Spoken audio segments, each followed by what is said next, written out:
Hey there, welcome back for another episode of the Core Discussions. We are the Core. The link for our previous episodes are right below, and you can go and check those out. Like always, please like, subscribe, turn that notifications button on. If you watched the previous episode, you noticed we were down one person. The mountain had to leave, had a nice trip to go on. Again, my name is Phil. You can also call me Legacy. I'm going to move to the left of me, to the man with the eagles in the background. Hey, once again, my name's Max, and that's really it. We'll go on to Bobby. I'm Bobby, also Bobby D3. And to help y'all know who I am, of the four bros, I'm the solo. I'm the non-triplet. I'm Ian Catan. Check the pecs. Nice. And the last person? I'm Vitamin J. He is the other triplet. So, as you all know, we do have four brothers on, well, three of them are present. Two of the three are triplets. It's not going to be too hard right now because one of them you can't see their face, so you kind of know who is who. So today our discussion is going to be about movies. Specifically, we call it So Bad It Was Good.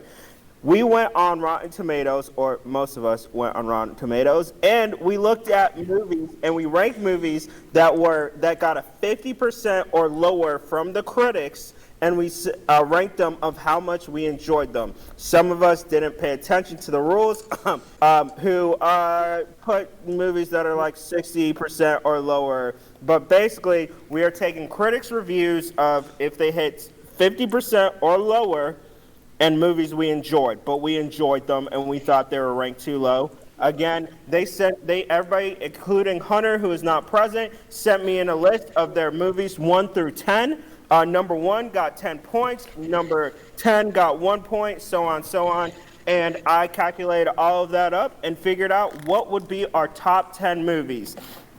Interestingly enough, we had a very much array of different movies, unlike the last one, which I think we only had a total of 16 different wrestlers that everybody put down a vote for, or the last discussion we had. This one we had about 30. We had about 30 movies that everybody put down at least a vote for. It is going to be fun. We're going to get into some discussions on our beliefs of why these movies are good, why we enjoy them, and hey, maybe you have some movies that you enjoy and you want to follow along, and hopefully we hit a couple movies that you like. So we are going to go ahead and start from our very bottom and work our way up. So coming in at the number 10 spot, there was actually a 4-way tie with this movie. We have The Threemigos, Freddy vs. Jason, A Haunted House, and Bad Boys. All of which that got under a 50% score. If somebody can really do me a quick favor and check what scores each one of these guys got. Yes, I can let you know. I'm not on my list, so I don't I know. did Threemigos and a Haunted House. I'm not sure what the other ones were. Okay, so I got Haunted House, Bad Boys, Threemigos, and Freddy vs. Jason. So the first one we're going to go ahead and discuss. These all got 9 points on it. So the first one that we are going to actually discuss is going to be Bad Boys. Bobby, can you give me a quick Rotten Tomatoes score? I think it was like 40. I sure once it loads up for me. Bad Boys, the original Bad Boys. God, hold on. Sorry, I went to me. Ooh, 42%. 42%. Okay, so Bad Boys made it on the list 100% because of me. I put it number 2 all time of So Bad It Was Good. I enjoyed Bad Boys. Anybody who knows me will know I'm a huge Will Smith fan. I enjoy pretty much any of his movies that we will discuss. Bad Boys, I think it's Michael Bay who, I get it, Michael Bay has really hit or miss, a lot more miss than hits, but Michael Bay is a big one for summer blockbusters, a lot of action, a lot of explosion, and a lot of rotating cameras, maybe too much explosions and all, but for me, Bad Boy, summer blockbuster, Will Smith, as well as Martin Lawrence coming in as two cops down in Florida, down in Miami over this. I just felt it was. Sometimes when I watch a movie, I just want to be entertained. I don't really care for the plot. I just want to see some good action movies, some good shooting scenes. I felt from top to bottom, very cool story.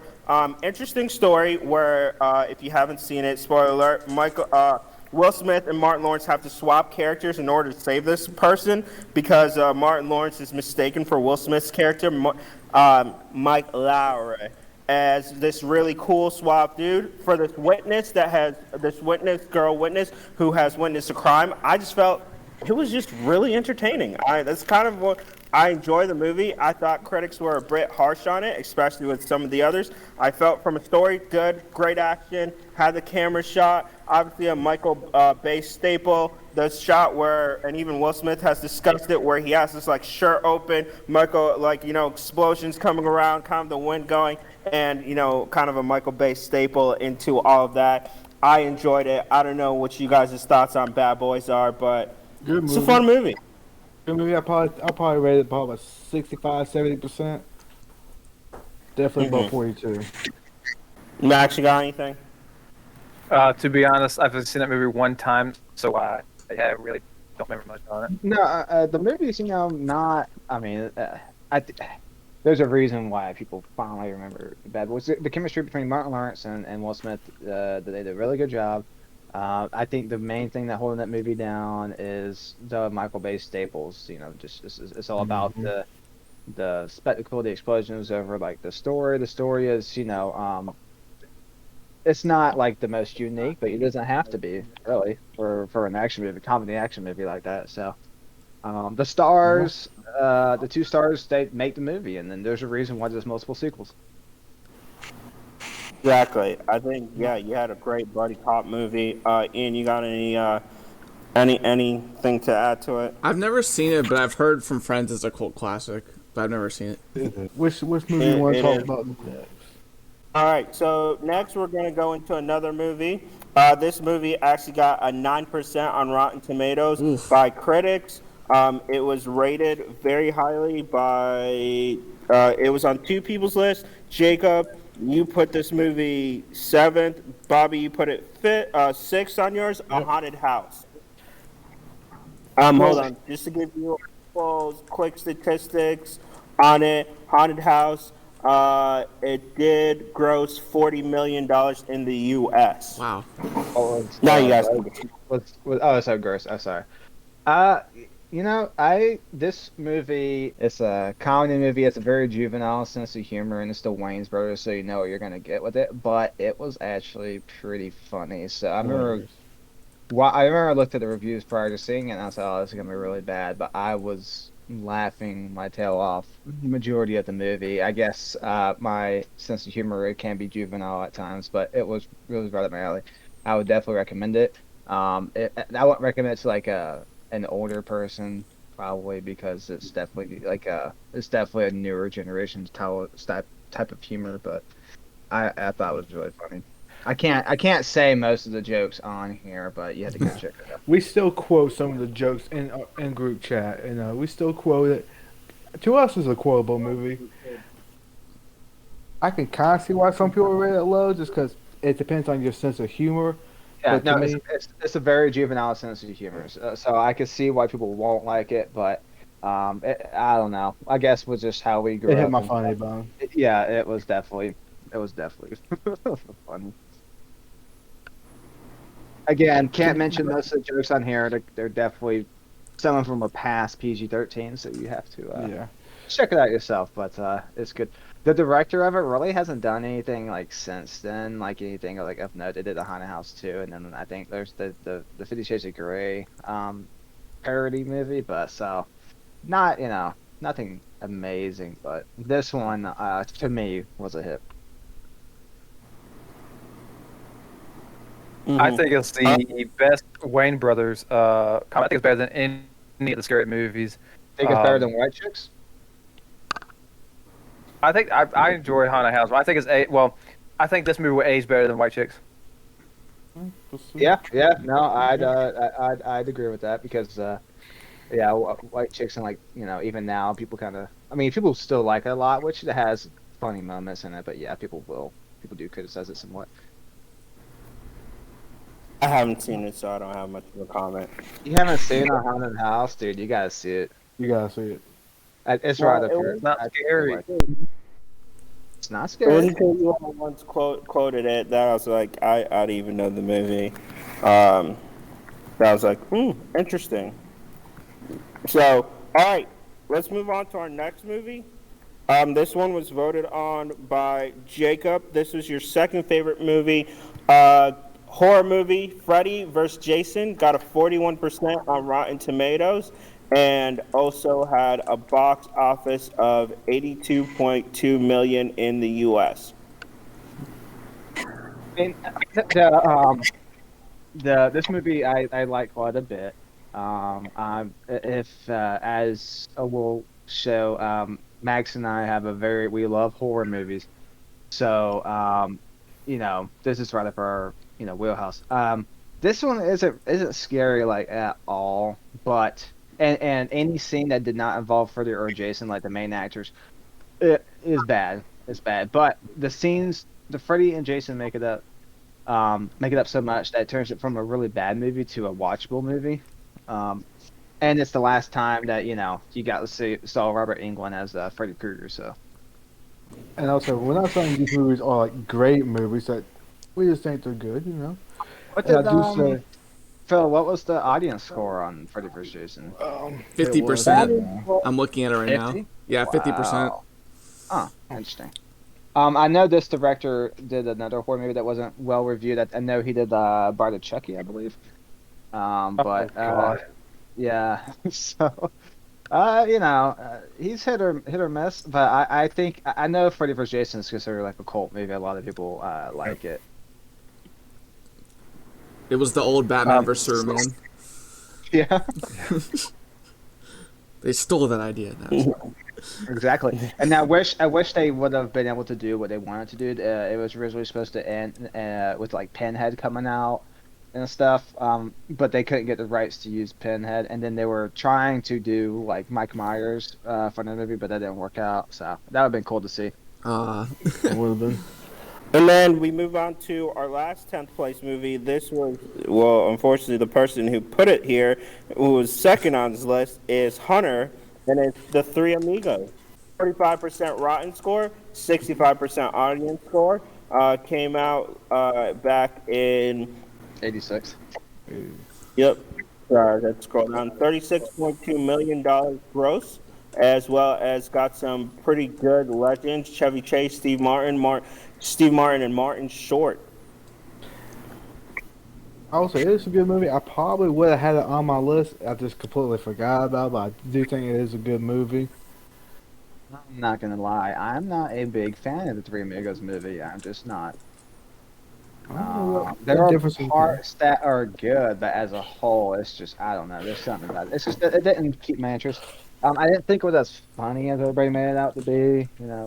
Chevy Chase outside of National Lampoon, just honest and Community isn't that like funny. So I don't know. That could just be me.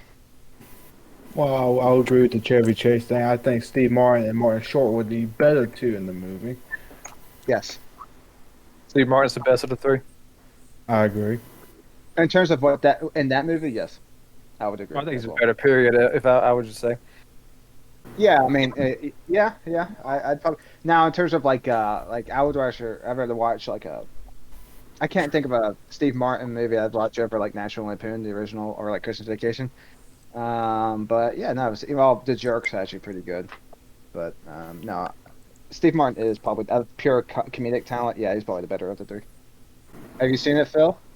No, unfortunately, I have not seen I have not seen. One iconic thing they do in the movie that most people know is when they do the little taunt thing. Yeah, we have the Three Amigos, and they do look. Yeah. Oh yeah, I've seen that from because they also People do know it in that, shows, several commercials that we've seen. Yeah. I will say some of. All right, next, I think that's the last of all the 10th place. They all got 9 points across the board. Dang. So the next one which is going to be very interesting, is there's two tied for the next place with 10 points. We got two movies, both of whom were listed number one for good bad movies. So the first one we're going to talk about is a movie we've all seen, rated R, or majority of us seen. It got an 85% audience score, 16% on Rotten Tomatoes. Came out back in 2006. Rated R comedy, grossed $6.1 million. It is going to be Grandma's Boy. Oh, yeah, that was Wow. funny. Hunter put it If as we're his talking number about one. juvenile humor from Haunted House, this one's even more juvenile. Yeah, more And- juvenile, even more stoner. But yes, definitely in our warehouse. Oh, yeah. Hard on comedy. A young Jonah Hill's in it. Yeah, very young Jonah Hill. You got Nick Swartzen, who's done quite a bit of comedy. It's funny. It's funny. I will say it's a lot of, like you said, like fart jokes, other stuff. It was alright. I don't think a 19%. I think it was still enjoyable. It's one of the few Happy Madison production movies that I think is quite enjoyable. It's been I agree with that. Happy Madison production. Bad track record, but I do recommend this one. Especially recently, like early 2000s, they probably had like decent ones, but yeah, no. Yeah. And again, it's another movie where we just can't repeat the jokes. So just No, the Harry Madison Productions is the movie, or the studio or production company that's just designed for Adam Sandler to take vacations, but he's admitted that, so. hey, he's a smart man. No, yeah. Good work if you can get it. Yep. Yeah, if you got the money. Alright, this next one tying at 6. Ian, I'm going to let you go on this one because I disagree with you heavily on this one. Which one? Which one? Hold on. Sorry. This next one, he's got, because it technically doesn't follow the rules, but whatever, because Ian wanted to do his own. He believes it is because it got a 52% score on Rotten Tomatoes. It's episode got 1. a 59% on audience score. Ian, you're the only one of us who probably likes this movie. It is going to be, it was your number one movie, Star Wars Phantom Menace. Oh, All right. Ew. I got this. Ew. I can explain to you why I like this movie. I need It to did hear grow it. $474.5 million in U.S. box office gross. Came out in '99. It is the start of the second of the prequels, and the very first in order timeline is supposed to be the first one. Ian, explain yourself. take it away.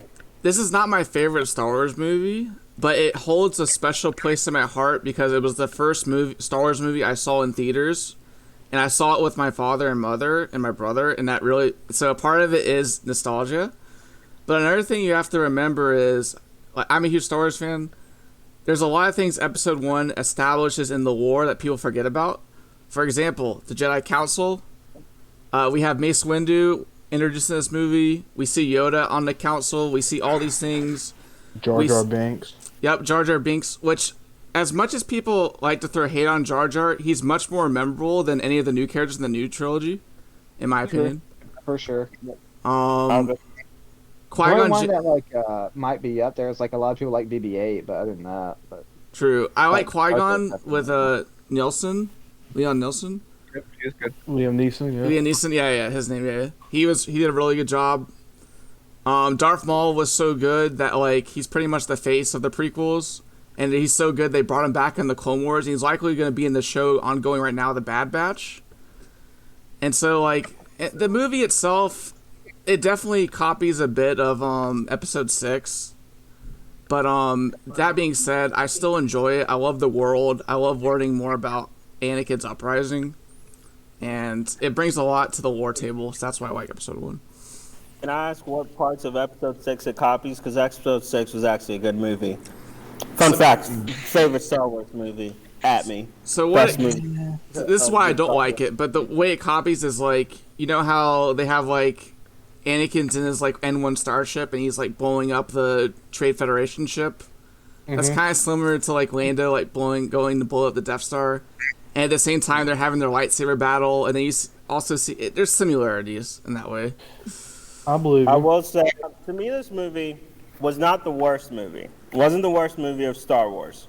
Yeah. But it was second because it was. I really disliked the second. It wasn't even the worst of the prequels because that's how much I disliked Attack of the Clones. Yeah. So boring. It did. I will give you. It did have a couple cool things from it. I did like the races. That was kind of cool. I did like some of Darth Maul was definitely one of the hits they did have with it. Yep. Kind of bring in that new character. As well as the first ever signs of the Emperor. I remember when the Emperor comes in at the has that scene where it's talking Darth Maul. I remember kind of like, oh, that's really cool. Qui-Gon Jinn, of course, Liam Neeson just makes it great. As well as young Obi-Wan Kenobi, probably one of the best things of the prequels.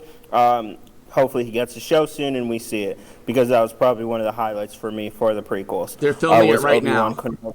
They're filming it right now. Yeah, so looking forward to that. I will say seeing the Jedi Council, that was pretty good. I will say seeing Jedi Council for the first time, that was pretty cool. Younger Yoda, Mace Windu. Action scenes were pretty. I like seeing some of the action scenes. Problem for me was Jar Jar Binks was stupid. Just stupid. The kid who played Anakin was devil awful. Overall story, I kind of was like, whatever, the whole thing. And this is Star Wars. Like, I enjoyed it as a kid, but when I rewatched it when I was older, I was just like, God, this movie sucks. Again, not the worst prequel, not the worst Star Wars movie. Do I think its rating probably about where it is? Yeah, probably would agree with the critics on this one. Well, I think they rated it a little higher than I would have rated it. But there was some cool facts to it. I think this one suffers from the opposite effect of the newest trilogy, is that I think George Lucas just had way too much power in this. It is widely known George Lucas directed all three of these. I think they just gave him way too much power and didn't have people to check him and be like, yeah, should we do that? And so it was just kind of a start of a trend that I felt should have been better. Should have been a little bit better. Are we all in agreement that the worst prequel is Clone Wars? Yeah. Oh, Yeah. 100%. That thing was so bad. There's some cool parts in it, but I like episode 1 a lot more. And 2 was the worst before the new movies came out. Yeah. I can at least watch Phantom of the Menace. Phantom of the Menace. I cannot take like Attack of the Clones. I can't. I really can't. It's too boring. Speak, Matt. I said there's two things. I said two things good about the movie with the pod racing, which spawned a pretty good N64 game, which most people probably, or our age, probably played. It was pretty good. And Darth Maul was the biggest missed opportunity in Star Wars history. They had a gold mine on that character, and he should have been the main villain for the 3 movies. And killing him off in the first one was a terrible idea. Agreed. I agree. They do bring him back, but yes, I agree with you. In the movies. Yeah. Because I bring it back in Clone Wars, but I mean, like in terms of the main movies, you only see him in this minus that little bit in Solo. Yep. Right? Yep. Also, they did have a great song with that lightsaber battle, the Duel of Fates. That's a great Yeah. great Oh my God, yes. song. Yeah. Nothing more to say about it. I remember the scene I remember most is when they were like Obi-Wan was staring down Darth Maul, and like the not the doors, but like the force field, whatever, just kept moving, so they had to kept timing it to try to attack each other. That was pretty interesting. Oh yeah, that was pretty cool. I will say like one lightsaber. Yep. Yeah. When Windu died, that was kind of like, oh man, Windu. Like that was actually kind of like an interesting part. I just felt there's just stuff like you're gonna make a movie about Anakin, but like I just couldn't stand the kid. Like I know child actors we put to a lower bar, but still, like he was just so annoying. Yeah. I was just like, what is it? And there's been good enough child actors out there. I'm sorry, there's good enough. I hold to a low. Oh yeah, because you had Natalie Portman, so that was one of them. I was about to say Natalie Portman. Enough said. Bobby, you got any? Now I'm ready for the next one. I think we discussed all the points. Darth Maul, that's it. Natalie Portman, we know you're watching this. Call me. No, I was kidding. Wow. All right. About that.